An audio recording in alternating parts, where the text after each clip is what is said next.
Bonsoir, football, le sport s'efface-t-il devant l'argent? Au lendemain de la victoire de l'OM à Valenciennes, un joueur accuse les dirigeants de Marseille. On lui aurait proposé de l'argent en échange d'une attitude plutôt passive sur le terrain.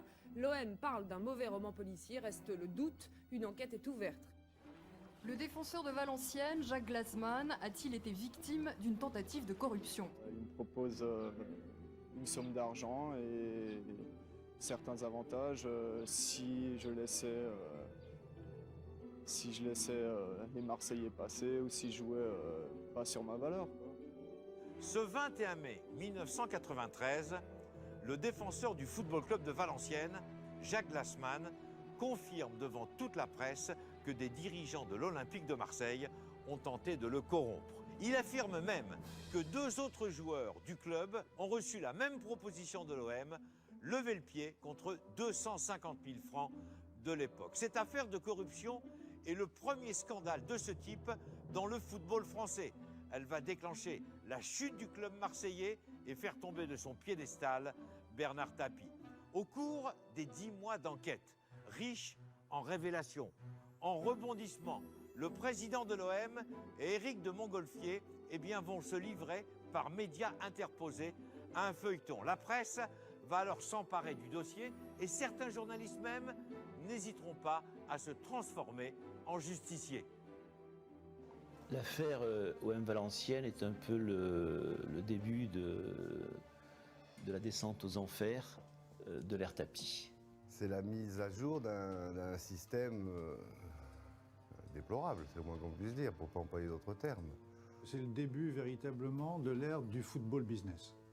C'est une grosse affaire médiatique où le droit et la justice avaient manifestement une place secondaire.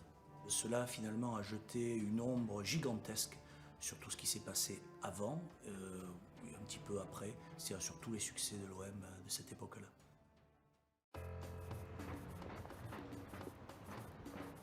En ce mois de mai 1993, l'Olympique de Marseille est en passe de disputer sa 2e finale de la Coupe d'Europe des clubs champions et devenir ainsi le meilleur club de football du vieux continent. Depuis 1986, le club de la cité phocéenne est devenu le meilleur club français et enchaîne les titres, 4 fois champion, 2 Coupes de France et des parcours européens qui font vibrer la France entière. En moins de 10 ans, l'OM est devenu l'icône du football français. C'est un club qui a, avec sa ville, il y a un phénomène d'identification très fort.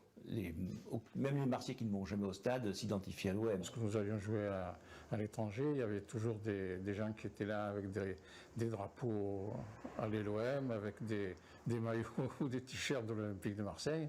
C'était devenu un peu l'image du football français. L'OM est le meilleur club français, pas le meilleur club européen, mais peut lutter effectivement d'égal à égal avec des grands clubs européens. Et à l'origine de cette réussite exceptionnelle, un homme, Bernard Tapie. En 8 ans, l'homme d'affaires a conquis le public marseillais et s'est imposé comme le boss de la cité phocéenne. Et avec lui, impossible de faire dans la demi-mesure, l'OM doit devenir le plus grand club du monde.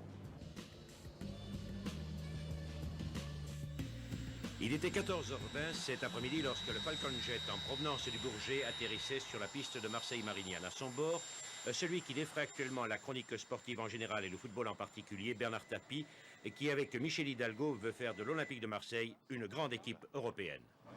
L'avenir est optimiste pour Bernard Tapie? Ah oui. Oui, non, mais je pense qu'on va faire. Grande équipe l'année prochaine. Ah, si on vient, ça sera une très grande équipe. Merci. Au revoir. Il est venu à la demande de Gaston Defferre et à l'instigation de son épouse, Edmond de Charleroi, qui avait rencontré à l'époque Bernard Tapie lors d'une réception de Gorbatchev à l'ambassade de l'Union soviétique à Paris. Elle avait été séduite par le personnage. Et comme il était question à ce moment-là que Bernard Tapie reprenne de Strasbourg, elle lui a dit « Mais pourquoi vous ne viendriez pas à l'OM ?» Alors lui a dit « Pourquoi pas ?» C'est l'intérêt de tous, l'intérêt de l'OM, de redevenir un grand club qui gagne la Coupe, le championnat et même les grands matchs européens. C'est l'intérêt de l'image de la ville de Marseille. De Fer, qui n'était pas un grand amateur de football, mais qui savait très bien l'importance que représente l'Olympique de Marseille dans sa ville, a cru comprendre qu'il fallait que ce soit cet homme qui vienne à Marseille pour sortir le club de l'ornière. Donc c'est ainsi que s'est réalisé l'arrivée de Tapie à Marseille. Il est arrivé d'abord pour relancer l'Olympique de Marseille. Réussir sa vie, le leitmotiv de Bernard Tapie. En ce milieu des années 80, et après avoir tenté de réussir dans la chanson, il est au sommet de sa gloire. Homme d'affaires richissime et intime des plus grands, Tapie est partout et aime afficher sa réussite. C'est une vraie star. C'est peut-être la première star qui ne soit ni un artiste, ni un joueur. L'arrivée de Tapie, qui est pourtant un Parisien, qui aurait donc dû être quelqu'un d'honni à Marseille, puisqu'on n'aime pas les Parisiens à Marseille, c'est bien connu, est arrivé, a séduit cette ville et l'a rendue amoureuse de lui. Et depuis le début des années 80, Bernard Tapie s'est lancé dans un nouveau défi, réussir dans le sport. Il crée d'abord une équipe cycliste, la Vie Claire, et remporte 2 fois le Tour de France, en 85 avec Bernard Hinault et en 86 avec Greg LeMond. Le football devient alors sa nouvelle marotte et Tapie veut faire de l'Olympique de Marseille un grand d'Europe. La philosophie de Tapie, c'était il faut gagner. Et pour lui, gagner, c'était atteindre le but qu'il recherchait, c'est-à-dire être le champion, le meilleur club d'Europe. Pour cela, il employait tous les moyens. Il cajole, il tire l'oreille, il menace, et ça au plus haut sommet. Il est le Deus ex machina, il est celui qui commande tout, souvent à distance, celui auquel tout le monde doit se référer pour toutes les décisions. L'OM devient une destination crédible pour des joueurs de haut niveau, et Bernard Tapie, qui est un gagnant, un vainqueur dans l'esprit, inculque à ces joueurs-là l'envie de gagner, l'envie de toujours se dépasser, il les stimule, et donc ils finissent par y croire. En mai 1993, l'Olympique de Marseille est au sommet de sa gloire. Club le plus populaire du football français, Marseille accumule les titres depuis 6 ans, 5 fois champion de France de foot, vainqueur de la Coupe de France de football. Le club s'est également imposé sur la scène européenne, manquant de peu de devenir le premier club français à remporter 2 ans plus tôt la finale de la Coupe d'Europe des clubs champions, s'inclinant seulement au tir au but contre l'Étoile Rouge de Belgrade. Le club s'apprête à disputer sa 2e finale de Coupe d'Europe des clubs champions contre le grand club italien du Milan AC de Silvio Berlusconi. Et cette fois-ci, Bernard Tapie est bien décidé à remporter le trophée.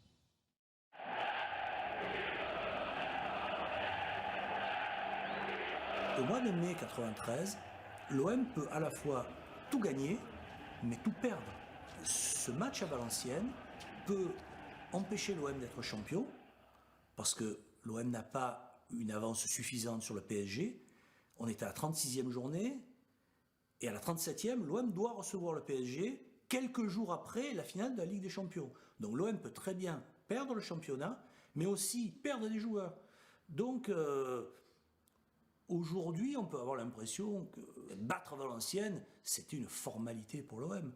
Or, ça n'est pas le cas, parce qu'en plus, Valenciennes joue sa survie.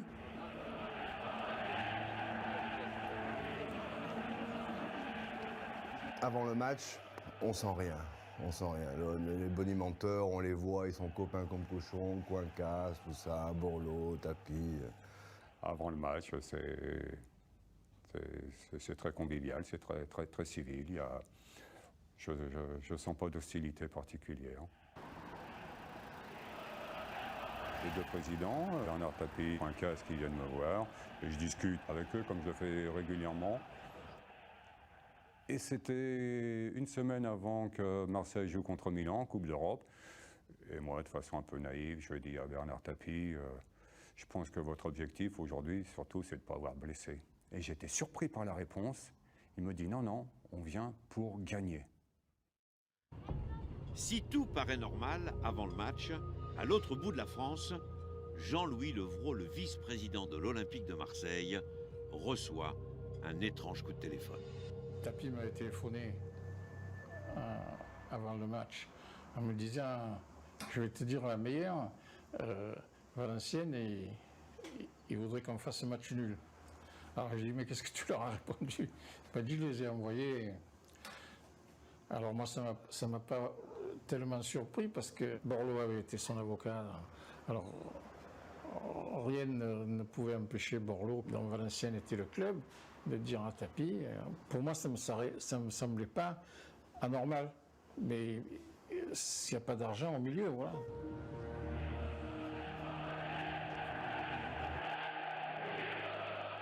Hormis ce coup de téléphone, tout paraît normal et le match peut commencer. Et comme prévu, les Marseillais, bien supérieurs, dominent les Valenciennois et leur attaquant, yougoslave Alen Boksic, marque le premier but de la rencontre. À la mi-temps, l'OM mène 1-0 et tous les joueurs rentrent au vestiaire en compagnie de l'arbitre. Je retourne dans mon vestiaire, Jacques Humière, Jean-Claude Lesage, mes deux juges de touche, je leur dis, les gars, sur ce match, il se passe des choses anormales.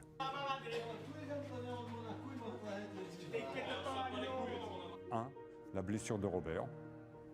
Robert qui sort après un tacle qui pour moi est tout à fait régulier. Et la preuve, et là je le revois encore, je ne siffle pas coup franc, la balle sort en touche et je siffle la touche. Je vois Robert se tordre de douleur, je me demande encore pourquoi. Deuxième exemple, l'attitude de Bourruchaga. C'est un joueur que je connaissais et c'était un râleur fini, il passait son temps à contester. Et sur ce match-là, il venait et il calmait ses joueurs. Taisez-vous, l'arbitre a raison, taisez-vous, l'arbitre a raison. J'ai été surpris, je dis qu'est-ce qui lui arrive? Il a acheté un code de bonne conduite, j'étais surpris. Et puis derrière, c'est ce que j'indique à mes juges de touche, je dis derrière, il n'y a que Glassman qui court. Les autres ne se bougeaient pas trop, c'est une équipe qui jouait la survie en première division. Les autres ne se bougeaient pas trop et Glassman, je le voyais de partout. J'annonce à mes juges de touche, je ne sais pas ce qui se passe derrière, les gars, ils n'ont pas l'air de vouloir trop avoir la moelle, avec Glassman qui court. Et la mi-temps s'éternise. En fait, des 15 minutes réglementaires, elle va durer près de 25 minutes. Les joueurs reviennent enfin sur le terrain avec les arbitres et c'est alors que Jean-Marie Véniel, l'arbitre du match, va vivre la scène la plus étrange de sa carrière. Les doutes de l'homme en noir se confirment. La mi-temps dure et dure et dure. Ça, c'est un point vraiment anormal et je sens fort bien que là, il y a quelque chose qui ne va pas. Je pose la balle sur le rond central, sur le point central. Toujours rien. Je m'écarte pour donner le coup d'envoi de la deuxième mi-temps. Et c'est à ce moment-là, c'est-à-dire au dernier moment, que Glassman vient me voir en disant « Monsieur Huniel, il faudrait porter réclamation ». Je me dis, bon, il faut que j'évacue ce problème, il faut que j'arbitre ma deuxième période normalement, et puis on verra à la fin du match. À la plus grande stupeur de tous, Jacques Glassman vient d'avouer une tentative de corruption par l'Olympique de Marseille. Mais pour les joueurs et l'arbitre, pas le choix. Il faut reprendre la deuxième mi-temps et finir pour tenter de comprendre le fin mot de cette histoire. Après le match, Jacques Glassman se rend dans le vestiaire de l'arbitre et en présence du capitaine marseillais Didier Deschamps, le joueur confirme ses accusations de corruption sans jamais citer aucun nom précis. Mon sentiment à ce moment-là est que c'est effectivement très possible et qu'on ne voit pas très bien pourquoi Jacques Glassman dénoncerait de tels agissements sans raison. Après le match, dans les rédactions, l'information d'une tentative de corruption commence à courir. À Valenciennes, comme à Paris, les journalistes cherchent à en savoir un peu plus sur cette possible affaire de match truqué. J'étais avec un ami qui travaillait à ce moment-là à France Football. On va manger tous les deux au restaurant. Il y avait des joueurs au fond de la salle de Valenciennes. Et on voit arriver Bourruchaga et Robert. Et moi, je les connais bien, ils viennent me saluer et je leur demande, je dis, vous êtes tous dans la merde. Et je comprends qu'ils sont foutus dans la merde. Bourruchaga, Christophe Robert, Là, j'ai compris que toute l'affaire, tout ce qu'on disait, toutes les rumeurs, tout ce qui se disait depuis une heure et demie, c'était vrai. Le soir, à minuit, j'ai un de mes journalistes, André de Roca, qui m'a téléphoné en me disant il y a des accusations de corruption, des joueurs auraient été achetés, enfin voilà, ça va sortir demain dans certains journaux. Je l'ai appris comme ça le lendemain matin, je l'ai bien appris alors, parce que toutes les télés ont débarqué chez moi, j'habitais à Cadenel à Marseille, le matin à 8 h, il y avait la télévision qui était là pour me demander qu'est-ce qui se passait, qu'est-ce qui était arrivé. Mais l'emballement médiatique va vite retomber. Dans quelques jours, l'Olympique de Marseille jouera à Munich sa deuxième finale de Coupe d'Europe des clubs champions contre le Milan AC. Alors, journalistes, joueurs et supporters n'ont que ce match dans la tête. Une fois que le match de Valenciennes est passé, bon, il n'y a pas de blessés, on est déjà dans la préparation de la finale. Valenciennes, on l'oublie complètement. Et d'ailleurs, c'est le cas partout. On ne parle que de la finale. Jamais le président de Marseille n'est apparu aussi détendu, en même temps aussi sûr de ses joueurs. Il leur martèle 24 heures sur 24 le même discours. Vous n'avez rien à perdre face à Milan. En cas d'échec, ce sera normal. Le lundi matin, départ pour Munich. Et avant d'aller prendre l'avion, nous sommes tous montés à la Bonne Mère pour déposer des cierges. Parce que c'est la tradition marseillaise et puis parce qu'il y a beaucoup de joueurs professionnels qui sont très superstitieux et qui croient que ça ne fait pas de mal d'aller à la Bonne Mère avant de jouer la finale.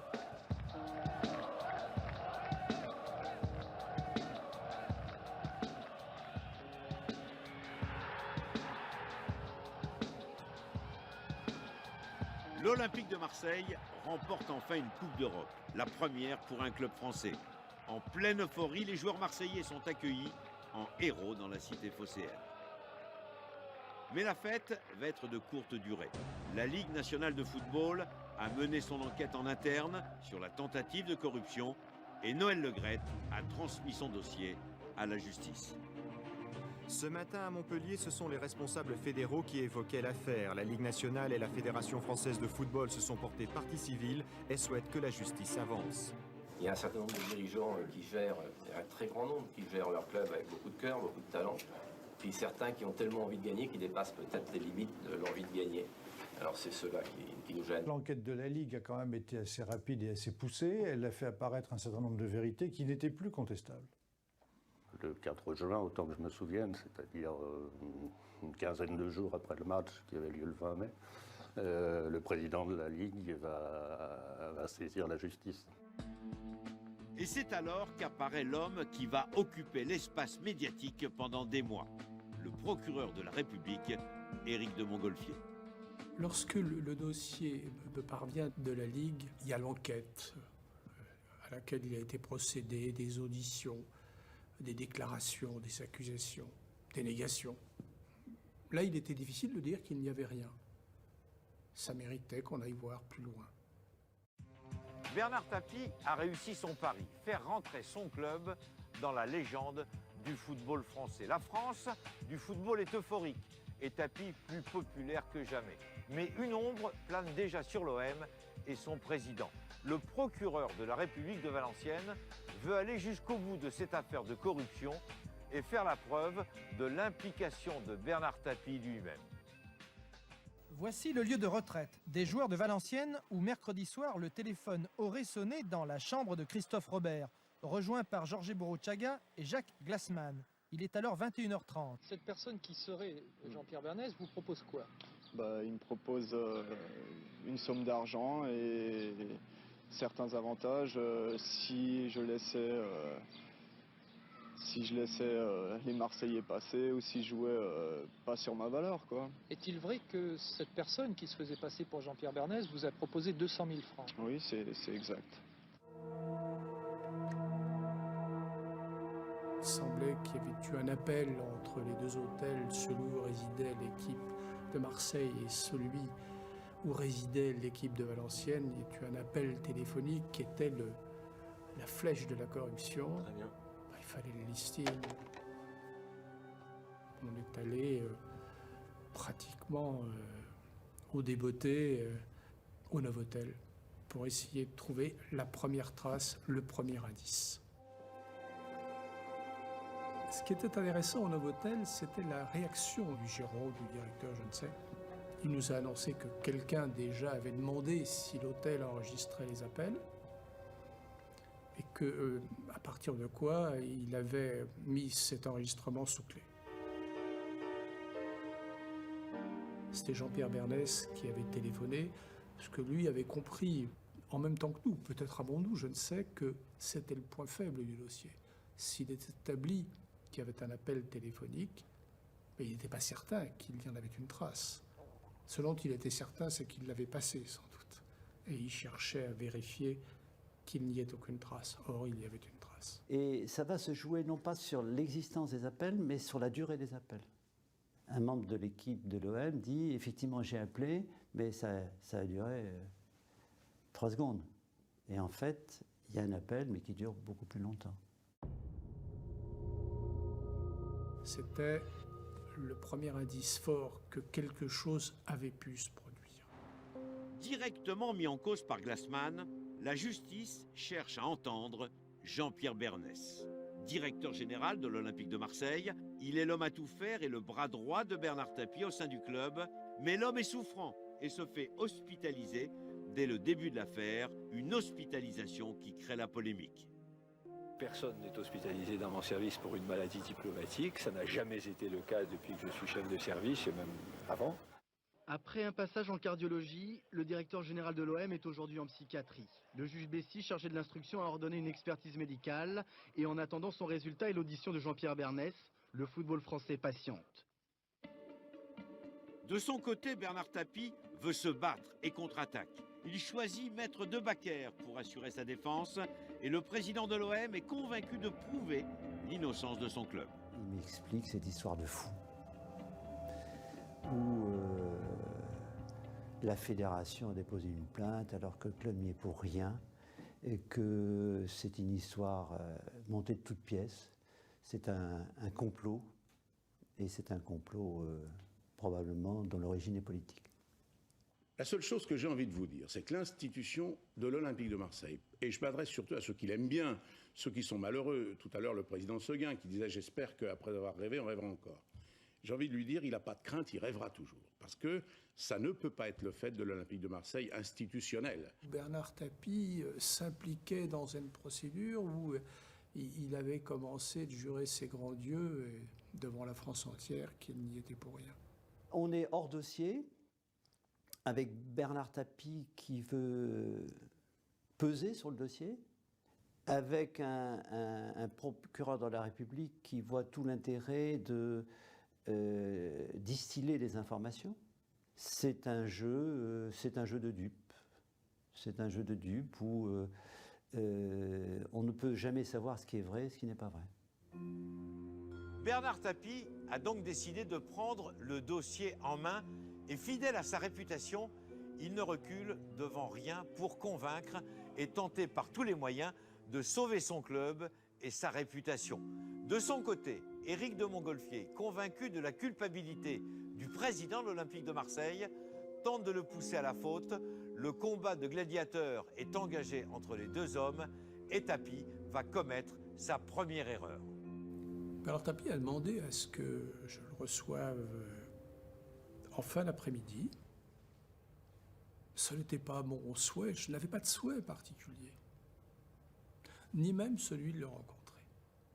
J'ai accepté de le rencontrer. La rencontre de ces deux hommes peut, pour moi, être un moment intéressant et en tout cas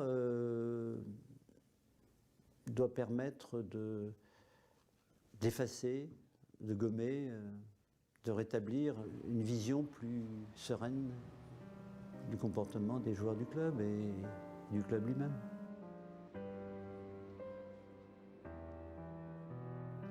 Une des choses qui me dit, c'est bon, on doit pouvoir s'entendre. Vous êtes un grand magistrat, qu'est-ce que vous faites dans ce misérable endroit? Vous méritez beaucoup mieux que ça. Et il avait commencé en disant, je suis en retard, pardonnez-moi, j'étais à l'Élysée tout à l'heure. Écoutez, ce sont des procédés de battleur, ça. Et on sent qu'il n'arrive pas à convaincre, qu'il est en situation d'échec dans cette mission qu'il s'est donnée de défendre le club. Et il n'y arrive pas parce que de l'autre côté des Montgolfiers, il y a un mur. Souvent, il s'élevait, fait les 100 pas. Oui, il était venu me demander d'arrêter. Il était venu m'expliquer les choses. Je vais vous expliquer le football, monsieur le procureur.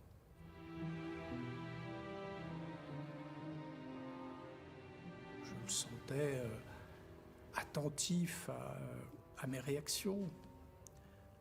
Oui, espérons m'avoir convaincu, c'était bien vrai. J'ai bien senti que Bernard Tapie n'arriverait pas à convaincre, que le procureur restait sur ses gardes, qu'il avait probablement des raisons. C'est l'avocat qui l'a tiré par le bras, je crois qu'il a évoqué une histoire d'avion, je ne sais quoi. Mais ça ne servait à rien, et l'avocat l'avait compris.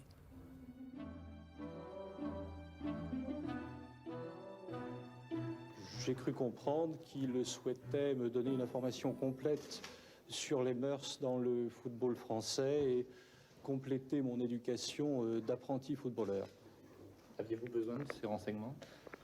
Du point de vue de M. Tapie, sans doute. Quand on sort, Bernard Tapie, il est quand même étonné, ne comprend pas comment ce procureur, qu'il ne connaît pas, mais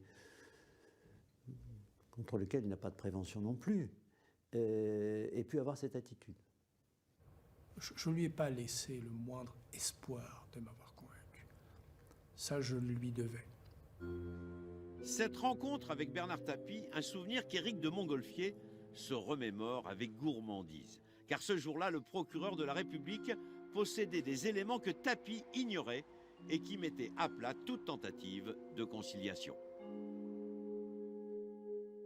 Christophe Robert, dans l'œil du cyclone, le footballeur de Valenciennes a avoué aujourd'hui avoir reçu 250 000 francs pour feindre une blessure pendant le match perdu par Valenciennes contre Marseille le 20 mai dernier. C'est ici que cette somme aurait été retrouvée, dans le jardin de la maison de sa tante à Ribérac en Dordogne, où les inspecteurs de police ont perquisitionné la nuit dernière. Avant qu'ils mettent l'argent dans le jardin, j'ai su peu de temps avant qu'il allait le faire parce qu'il m'avait téléphoné. Donc je lui ai dit, écoute, t'es complètement cinglé de faire ce genre de choses. D'abord, c'est quand même d'une certaine manière entrer dans un jeu de culpabilité. Et puis ensuite, ça va se découvrir. Et ça n'a pas manqué, il était sur l'écoute téléphonique. C'est quand même un miracle. C'est quand même extraordinaire, c'est surréaliste. Une enveloppe dans un jardin à l'autre bout de la France, c'est miraculeux. Mis en examen pour corruption passive, Christophe Robert a prétendu qu'il avait accepté cet argent, mais uniquement pour voir jusqu'où pouvait aller le trafic. On voulait en avoir le cœur net. Et je suis heureux aujourd'hui et confiant pour l'avenir. C'est sa femme qui est allée chercher les billets dans une enveloppe à l'hôtel. Elle est revenue avec. À charge, évidemment, de faire 3 parts égales. Je suis arrivée à l'hôtel, je me suis garée sur le parking. Jean-Jacques est venu et m'a remis une enveloppe. C'était bien Jean-Jacques Edly. Ah, c'était bien Jean-Jacques Edly, oui. Christophe Robert et sa femme viennent donc d'avouer la tentative de corruption de l'Olympique de Marseille et mettent directement en cause le joueur marseillais Jean-Jacques Edly. 15h cet après-midi à Valenciennes, le joueur marseillais Jean-Jacques Edly se présente spontanément au palais de justice. Non, moi j'ai absolument rien à voir là-dedans, justement, c'est pour ça que je viens ici pour m'expliquer. Vous n'avez pas pris contact avec Christophe Robert? Non, jamais. Edly débarque avec un avocat. Je crois qu'ils étaient venus dans le même avion mis à leur disposition par Bernard Tapie, ce qui déjà, à mon avis, était sans doute une faute. Le juge l'entend et décide qu'il faut l'incarcérer. Il va être arrêté, mis en examen et incarcéré. C'est le procureur de la République qui mène le jeu. Il pense pouvoir utiliser Edly contre Tapie. L'avocat de Bernard Tapie, qui est une autre curiosité, vient me trouver et me dit « Mais Vous n'y pensez pas, on ne peut pas mettre en détention provisoire, alors je me trompe sans doute, un champion du monde ou je ne sais quoi, Edli avec une casquette particulière de ce point de vue-là. Ce n'était pas un argument très pertinent de mon point de vue. Le fait qu'on ait mis la suspicion, y compris sur lui, montre bien quelque part, sans être parano, qu'il y a sur Marseille et sur tous ceux qui y sont un climat qui est pas très sympathique. Il est scandalisé, Bernard Tapie, de cette incarcération, et il a raison. Et là, il a le sentiment encore plus acerbé de ce que c'est à lui que l'on en veut. C'est lui, en tout cas, qu'on veut faire tomber. Après 3 semaines de détention, Jean-Jacques Edli craque et passe aux aveux. Le joueur affirme que Jean-Pierre Bernès lui a donné l'ordre de contacter les joueurs de Valenciennes à leur hôtel. L'étau se resserre autour de l'Olympique de Marseille. Bernard Tapie crie évidemment au complot politique, mais un élément va remettre totalement en cause sa défense. L'entraîneur de Valenciennes, Primorac, accuse Bernard Tapie de lui avoir proposé tout simplement de l'argent pour endosser la responsabilité de cette tentative de corruption. L'affaire a été révélée par le journal du dimanche. Selon le scénario décrit par M. Primorac, ce M. Noël se serait présenté comme un dirigeant du club de Bastia et lui aurait proposé au cours d'un déjeuner au Fouquet's d'en devenir l'entraîneur. Les deux hommes seraient ensuite allés au siège de Bernard Tapie Finance où ils auraient rencontré Bernard Tapie. Que s'est-il dit pendant ces entrevues? Mystère. Boro Primorac affirme qu'on lui a nettement fait comprendre qu'il serait bon en contrepartie qu'il accepte de porter le chapeau sur l'affaire OM Valenciennes. Boro Primorac est venu voir le juge Béfi, qui a pris son audition et qui m'a informé aussitôt. Il y avait chez l'homme une sincérité presque évidente, allais-je dire. Je ne pense pas qu'on l'ait mise en doute. Peut-être que ça nous arrangeait finalement dans le tout d'avoir en plus cette subornation qui faisait, qui donnait encore un peu plus de poids à ce que nous avions contre la corruption. Il me semble tout à fait vérifiable la réalité de ce repas, qu'il me semble ensuite très certainement identifiable la personne avec qui M. Primorac a eu ce déjeuner, et par conséquent le chemin qui ensuite le mènera devant, suivant M. Primorac, le bureau de M. Tapie.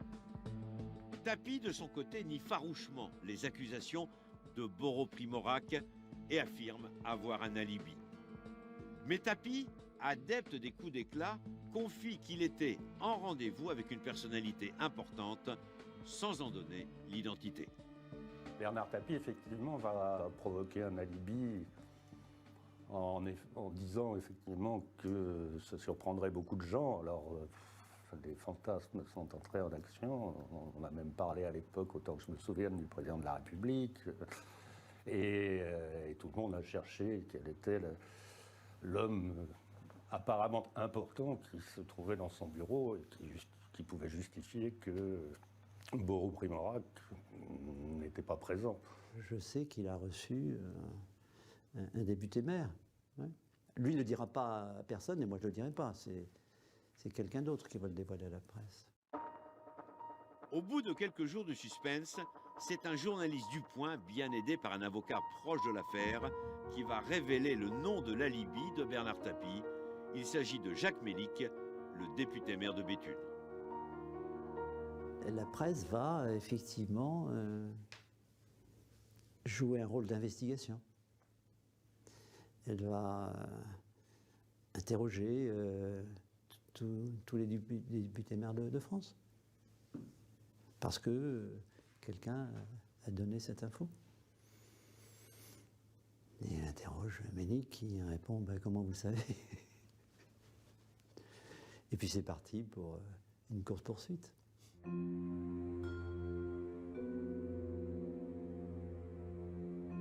C'était un vrai suspense et un vrai feuilleton à rebondissement, puisqu'il expliquait notamment qu'il était à Paris à telle heure, dans les bureaux de Bernard Tapie, et qu'on le voyait sur certaines photos inaugurer une cérémonie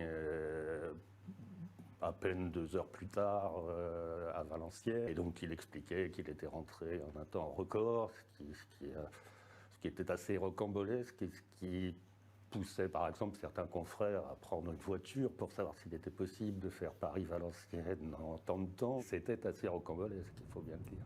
En quelques jours, l'alibi Mélic ne tient plus pour Bernard Tapie.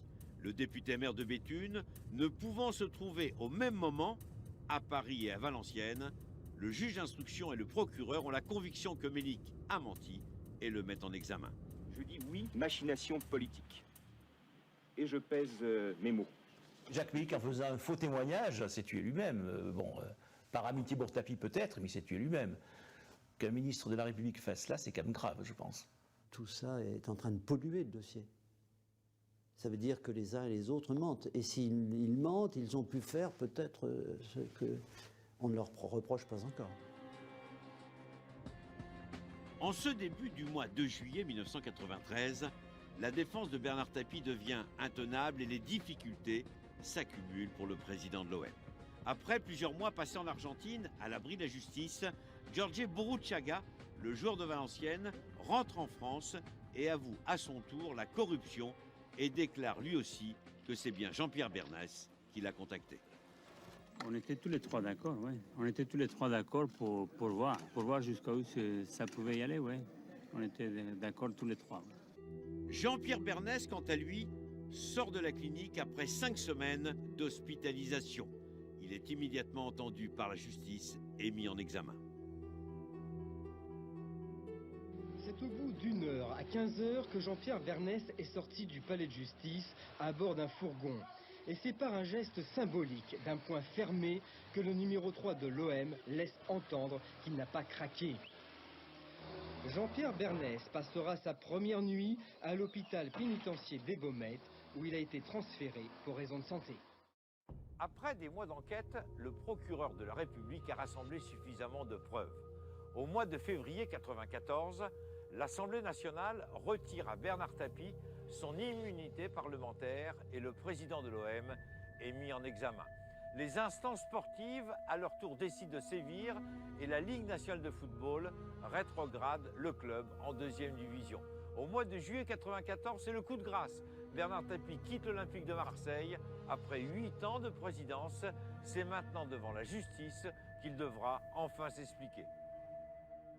L'affaire VAOM est une super production de la justice qui échappe désormais à son scénariste. Le juge Béfi a mené toute l'instruction, il est devenu simple témoin. Le procureur de Montgolfier, en revanche, sera bien un acteur du procès. Enfin, la vedette. Bernard Tapie comparaît lui aussi pour corruption active, mais également pour 2 subornations de témoins. C'est un procès qui, à l'époque, mobilisait au moins 100 à 150 journalistes quasiment en permanence. C'est une grande machine judiciaire et médiatique qui est en marche. C'est un procès tout à fait exceptionnel. Les gens venaient faire un tour devant le tribunal pour voir ce qui se passait.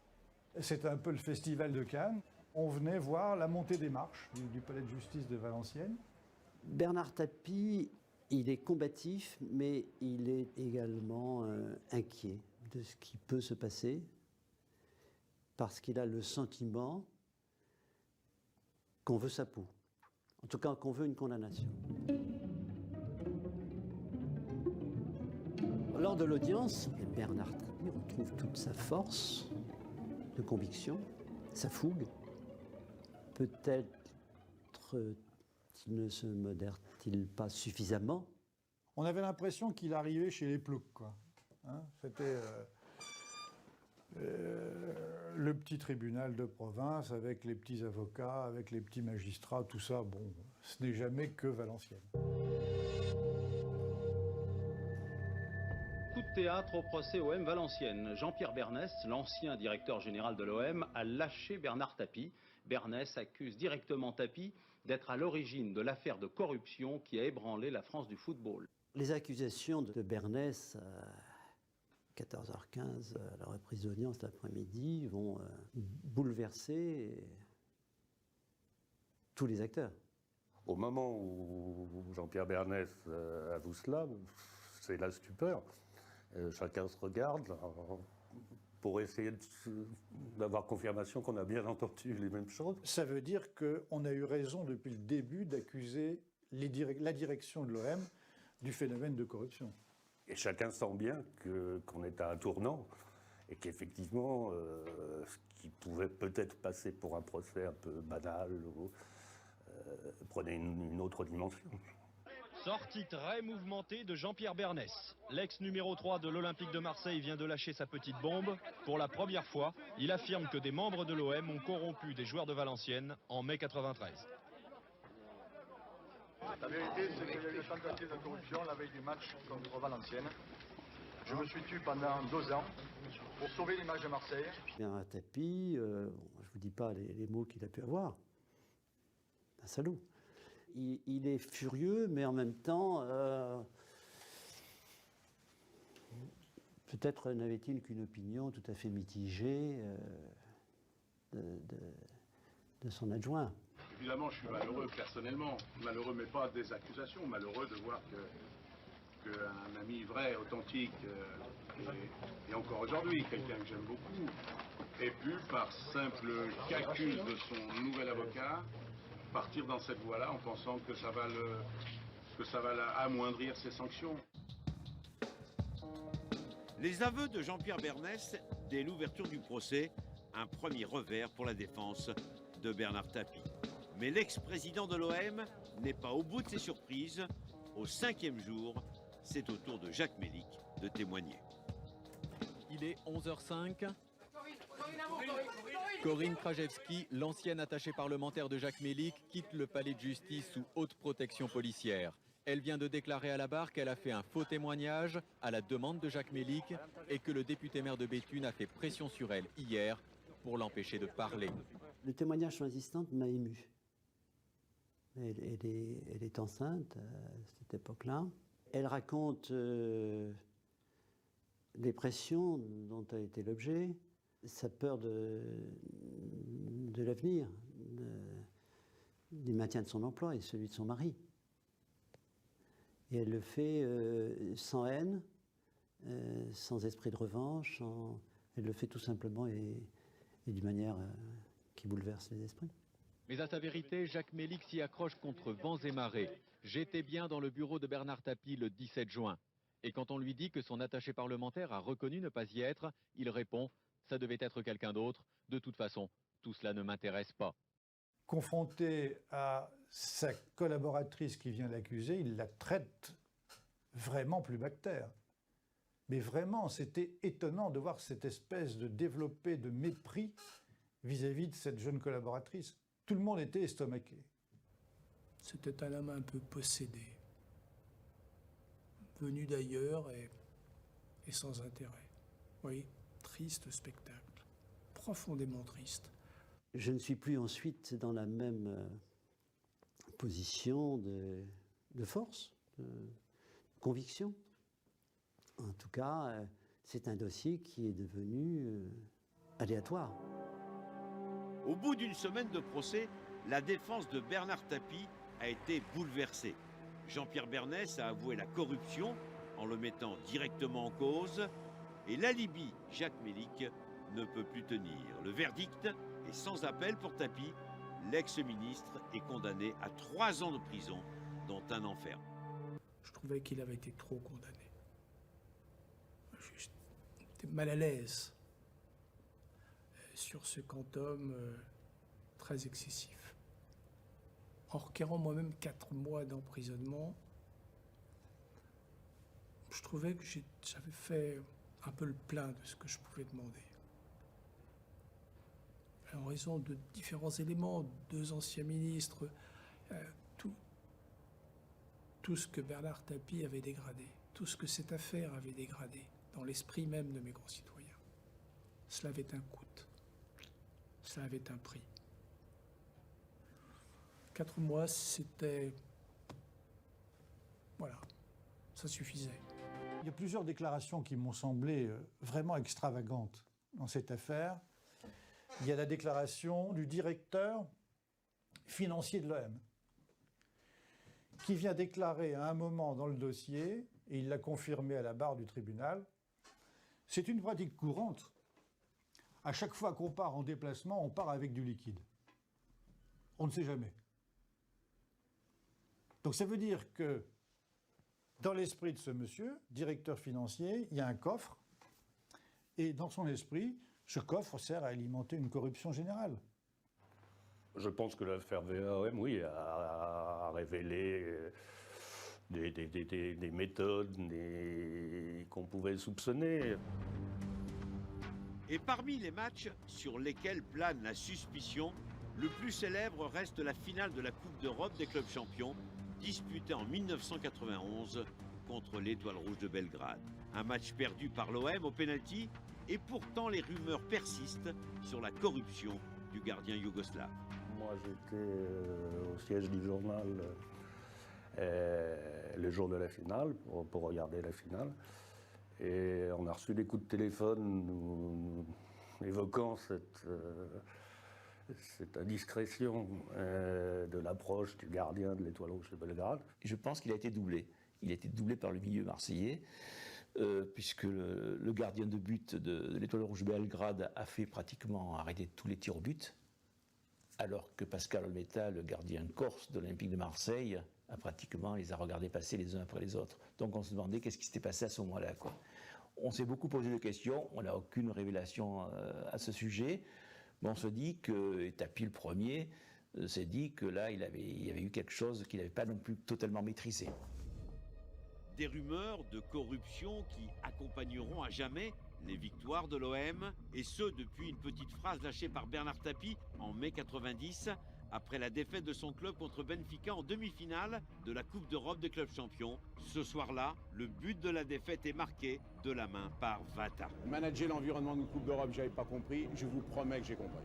Ça se reproduira plus jamais. Il y a des enjeux colossaux qui tiennent aux résultats.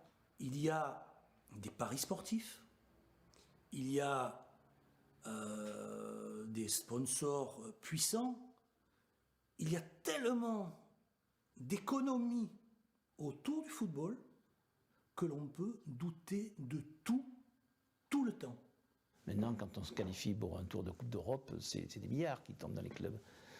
Donc, à partir de là, il n'y a plus de morale, quoi. Tout ce qui se passe autour, c'est pas clair. C'est pas très sain, je le sens. C'est pas aussi beau que ça devrait l'être, aussi beau que ce sport, comme tous les sports, mérite d'être promu. Et je m'y retrouve pas. Alors j'en arrive à me passer du résultat. Je m'en fous qui gagne, je m'en fous qui perd, je m'en fous s'il y a un match nul. J'en arrive à me ficher complètement du résultat.